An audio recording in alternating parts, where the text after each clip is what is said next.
right, this video tutorial is to explain the second part of what I'm going to suggest you do today to reduce all of your term project work from building up and piling up on you, trying to do it all last minute. So let's go ahead and go back to, well, let me share my screen with you guys first. Should be able to see my screen now. Let's go back now to your course content. And we're going to go into your assignment calendar, which we're looking at every week and every day to see what I suggest you do to keep the lecture and lab material from piling up to the end of the week. Remember, this is an accelerated course. We're doing 15 weeks of instruction in 5 weeks. So we're going to go to the 4th week, which we're currently in. We're on Tuesday, and I already made a tutorial video on, this is already day 1. You started it yesterday. 24 hours later, I made the video on what to do for recording germination rates. Now we're looking at the second part of the suggestion here, is that you spend 15 to 20 minutes writing your materials and methods section. You're going to do this on a Word document and save it, and then you're eventually going to paste it and correct the font size. You're going to paste it and then adjust the font size on an electronic poster. Okay, so what it says here is you're going to click to the guidelines here, and it'll open up this, which is a PDF, but it's actually an enlarged PowerPoint slide on there, and it has all these sections. And I'm going to give you a link to a template where you'll select one that you like, and then you're going to adjust the section headings to fit what you see here.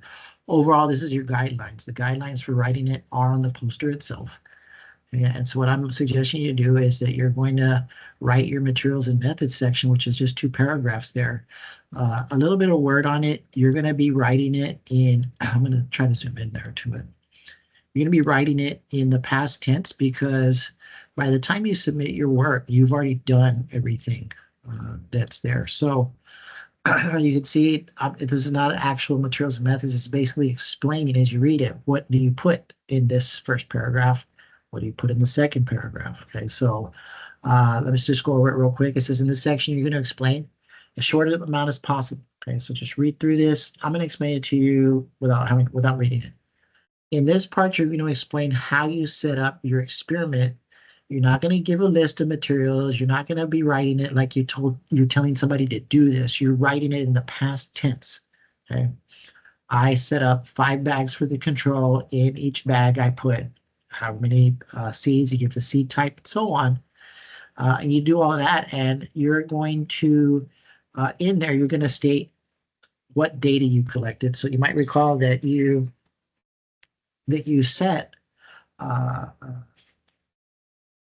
you're going to be collecting data by counting how many germinate, right, every day for 3 days, which if you saw that in the video, you're going to say that at the 3rd day, you're going to be taking 1 seedling from each bag, removing it, and I'll give you a method for selecting without picking the one you like. It's got to be a random pick. You pick it out of there, and you're going to measure the radical and the shoot length for that replicate, okay, to the nearest millimeter, for example. In the second paragraph, you're going to explain, and it tells you there, you're going to explain how you're going to analyze the data. You start by saying you're going to report, or you're going to calculate the sample sizes, how many bags that you produce, how many replicates. You're going to calculate the mean for each group and the standard deviation. That's all you need to say. You don't need to tell someone how to do those. People know how to calculate the mean, and in the scientific world, standard deviation is done so often you don't have to tell how to do it. You are going to have to explain the significance test, because it is not an actual statistics test. It is one that is suggested by the author of your lab manual, and I went over in a tutorial video during the lesson, that you can do without having had a statistics test. So you're gonna just basically in words write how that test is going to go, and basically you're going to be calculating 2 test ranges based on the mean and standard deviation for each group. You're going to calculate it just as it's stated during the tutorial by adding and subtracting from your group mean half of the standard deviation for each one. So you get those 2 test ranges, and that's what you compare. You're not comparing the means directly. We're done doing that. That's something that we would do in a 7th grade science fair project. The fact of the matter is, as in the lesson stated earlier, you don't know the true mean. We can do this experiment 100 different times and get 100 different means for each group.